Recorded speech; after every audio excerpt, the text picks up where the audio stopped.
अस्सलाम वालेकुम 10th class. आज हमारा जो चैप्टर में 1 हमने कंप्लीट कर लिया था उसके न्यूमेरिकल करेंगे।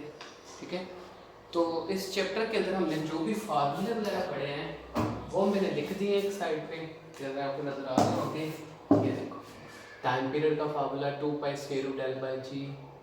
ठीक है, wave equation v equal to F lambda, v equal to T by T velocity equation.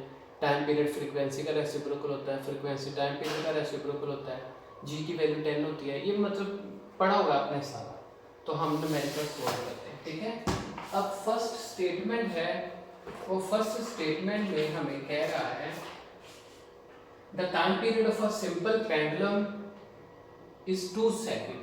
हमारे पास एक टाइम पीरियड है जिसमें उसका सिंपल पेंडुलम का टाइम पीरियड कितना है, 2 सेकेंड। अब वो कह रहा है what will be its length on earth, इसकी जमीन पर लंबाई क्या होगी। तो मैंने लेंथ के साथ छोटा सा ई लिख दिया है एक्सप्रेस करने के लिए कि लेंथ ऑन अर्थ। अब कह रहा है what will be the length on moon, इसकी मून के ऊपर लंबाई क्या होगी, हमने वो भी मालूम कर ली। तो कहते हैं जी की वैल्यू जमीन पर 10 मीटर पर सेकंड की हो, तो जी अर्थ ई कितनी होती है 10। और कहते हैं मून पर कितनी है, जी ई बाई 6। मून पर कितनी है, जी ई बाई 6, यानी कि जितनी जमीन पर है उसका छठा हिस्सा कहाँ पर है, मून पर। तो भी निकाल लेते हैं, जी ई 10 होता है तो 10 को 6 पे डिवाइड किया, आंसर आ गया 1.67। तो चांद पर जी की वैल्यू कितनी है, इतनी, और जमीन पर कितनी है, इतनी, 10। ठीक हो गया, और ये रहा हमारा गिवन डाटा। तो चलो भी मालूम करते हैं हम लेंथ मालूम करते हैं। तो पहले हम लेंथ मालूम करते हैं अर्थ पर। ठीक है, तो मैंने एल के साथ भी ई लगा दिया और जी के साथ भी ई। तो यही है ना हमारा फार्मूला टाइम पीरियड का, T equal to 2 pi square root L by G. ठीक है, तो मैंने साथ ई लगा दिया अर्थ के लिए। अब सबसे पहले हमें देखना है कि लेंथ निकाली है वो स्क्वायर रूट के अंदर है। तो सबसे पहले लेंथ को खत्म करने के, लेंथ को निकालने के लिए स्क्वायर रूट को खत्म करना पड़ेगा। तो मैं दोनों तरफ स्क्वायर ले लूंगा, तो यहाँ पर भी स्क्वायर आ गया, 2 पाई का भी स्क्वायर आ गया, और स्क्वायर रूट एल और जी का भी स्क्वायर आ गया। ठीक है, और ये स्क्वायर इस स्क्वायर रूट से कट गया, तो t का स्क्वायर 2 2 4, पाई का स्क्वायर वैसे का वैसे ही, ये स्क्वायर रूट से कट गया, लेंथ और g वैसे का वैसे ही आ गया। तो जी स्क्वायर ले लिया हमने। अब देखो, अब हमने लेंथ निकालनी है एल ई, तो बाकी रकमों को दूसरी तरफ ले जाओ। जी ई डिवाइड हो रहा है, उधर जाकर टी के साथ क्या हो जाएगा, मल्टीप्लाई, तो ये दोनों मल्टीप्लाई। 4 पाई स्क्वायर एल के साथ मल्टीप्लाई हो रहा है, इक्वल के उधर जाकर क्या हो जाएगा, डिवाइड। तो लो जी ये निकला है हमारा लेंथ का फार्मूला एल ई का, टी स्क्वायर जी ओवर 4 पाई का स्क्वायर, वैल्यू पुट करके आंसर निकालते हैं।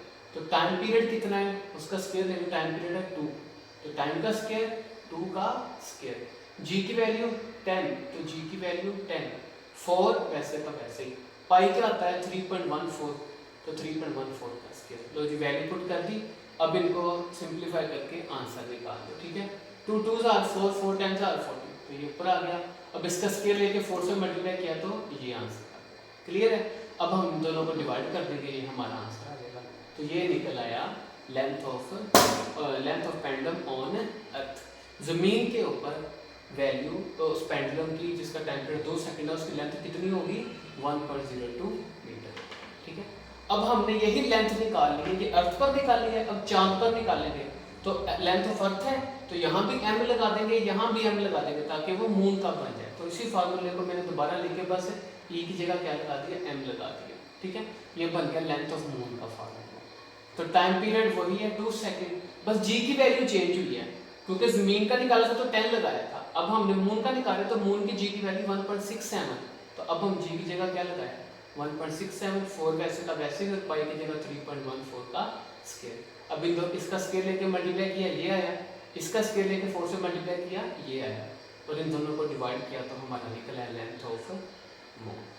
लो जी लेंथ ऑफ अर्थ भी निकल आई और लेंथ ऑफ मून भी निकल आई। ठीक है, यहाँ तक कोई प्रॉब्लम है तो पूछ लीजिएगा, यहाँ एक दफ़ा दोबारा वीडियो पीछे से करके देख लीजिएगा, नहीं समझ आएगा तो ठीक है रिपीट कर लीजिएगा। अब न्यूमेरिकल नंबर 2 में वो हमें कहता है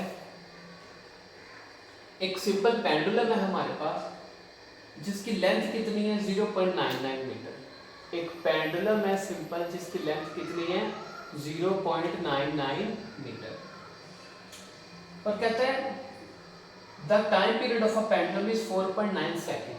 और इस पेंडुलम का टाइम पीरियड कितना दिया इसने 4.9 सेकेंड। तो कहता है but will the value g m, कहता है इसकी जी की वैल्यू चांद पर कितनी होगी, मतलब जी एम वो मालूम करो। तो अभी मालूम कर लेते हैं, जी मालूम करना है, पहले लेंथ मालूम करना था, अब क्या मालूम करना है, जी।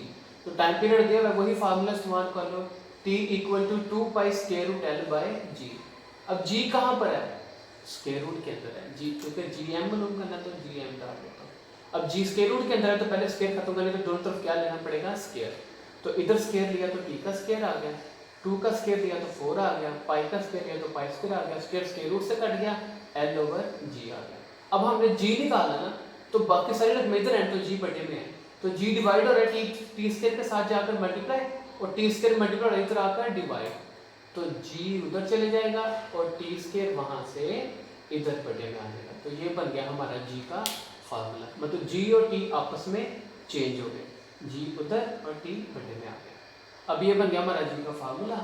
अब सिंपल है, वैल्यू पुट करो और आंसर 4 वैसे का वैसे, पाई स्क्वायर 3.14 का स्क्वायर, लेंथ उसने दी है 0.99, टाइम पीरियड 4.9 सेकंड, 4.9 सेकंड का स्क्वायर, तो इसका स्क्वायर लेके 4 से 0.99 से मल्टीप्लाई करोगे तो ये आएगा, इसका स्क्वायर लोगे तो ये आएगा।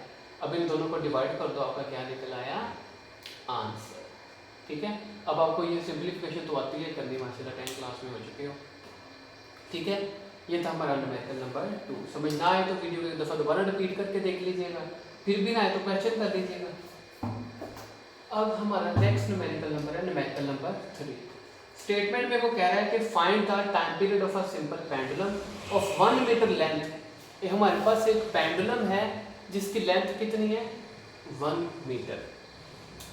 टाइम पीरियड कह रहा है मालूम करना है अर्थ पर भी और मून पर भी, तो टी ई भी मालूम करना है टाइम पीरियड ऑन अर्थ, और टी एम भी मालूम करना है टाइम पीरियड ऑन मून, दोनों पर हमने मालूम करना है। ठीक है, तो जी की वैल्यू भी दी होगी वो हमें पता है, जी की वैल्यू ज़मीन पर कितनी होती है 10, और चांद पर उसका छठा हिस्सा यानी कि 1.67 जैसे फर्स्ट न्यूमेरिकल में था। चलो अभी अब टाइम पीरियड मालूम करते हैं। तो ये रहा टाइम पीरियड का formula 2 pi square root L by G. अब जो टाइम पीरियड मालूम करना, टाइम पीरियड ऑलरेडी बाहर है स्क्वायर रूट के अंदर नहीं है, तो कोई स्क्वायर लेने की जरूरत नहीं है, सिंपल फार्मूला यूज़ करो। टाइम पीरियड मालूम करना है, 2 वैसे का वैसे ही, पाई की जगह 3.14, स्क्वायर रूट लेंथ कितनी है 1, जी अर्थ कितना है 10, तो 1 को 10 पे डिवाइड किया 0.1 आया, 3 को 3.14 को 2 से ले लिया, अब इसका स्क्वायर रूट लिया ये आया, इसको मल्टीप्लाई कर दिया तो ये हमारा आंसर आ गया 1.98, तो ये अप्रॉक्सीमेट इक्वल टू 2 सेकेंड हो गया।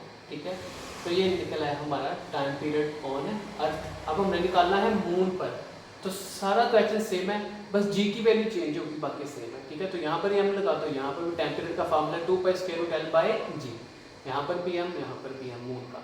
अब 2 वैसे का वैसे ही, पाई की जगह 3.14, लेंथ की जगह 1 और जी की जगह 1.67, इन दोनों को डिवाइड किया ये आया, स्क्वायर रूट दिया तो ये आ गया, और इन दोनों को मल्टीप्लाई करके ये, अब इन दोनों को मल्टीप्लाई करेंगे हमारा आंसर आ जाएगा। ठीक है, ये आ जाएगा 4.85, तो अप्रोक्सीमेट इक्वल टू 4.9 आ जाएगा। ठीक है, और अब आता है हमारा न्यूमेरिकल नंबर 4। जो न्यूमेरिकल नंबर 4 है वो उसकी स्टेटमेंट क्या है, कहता है एक सिंपल पेंडुलम है, वो 1 वाइब्रेशन कंप्लीट करता है 2 सेकंड में। तो एक वाइब्रेशन कंप्लीट करने का टाइम क्या था, टाइम पीरियड, मतलब टाइम पीरियड कितना है 2 सेकंड, टाइम पीरियड कितना है उसका 2 सेकंड। कहता है कैलकुलेट इट्स लेंथ, इसकी लेंथ मालूम करो, लेंथ, और कह रहा है जी की वैल्यू 10 है, जी की वैल्यू क्या है 10। चलो अब हमने लेंथ मालूम कर लिया, तो देखा जाए तो अब जो हमारा पहला न्यूमेरिकल है, तो देखो टाइम पीरियड कितना है 2, यहाँ पर भी टाइम पीरियड कितना है 2, जी की वैल्यू कितनी है 10, जी की वैल्यू 10, लेंथ मालूम करनी, यहाँ पर भी क्या मालूम करना है, लेंथ मालूम करनी है। ठीक है, तो जो पहला न्यूमेरिकल है और 4 वाला न्यूमेरिकल है वो सेम टू सेम है, वो क्या है सेम टू सेम। आपका ये वाला पहला पार्ट, आपका आंसर, उसका भी आंसर 1.02 है, इसका भी आंसर 1.02 है, मतलब पहला न्यूमेरिकल यहाँ तक हाफ कर लो, आपका 4 वाला न्यूमेरिकल हो जाए। ठीक है, तो ये आप खुद ही कर लेना, 4 वाला न्यूमेरिकल बेसिकली हुआ ही है, यहाँ से लेके यहाँ तक ये 4 वाला न्यूमेरिकल। ठीक है, तो बाकी न्यूमेरिकल इंशाल्लाह ताला हम नेक्स्ट लेक्चर में कोशिश करेंगे कंप्लीट खत्म कर दें। कोई प्रॉब्लम हो तो पूछिएगा, तब तक के लिए अल्लाह हाफ़िज़।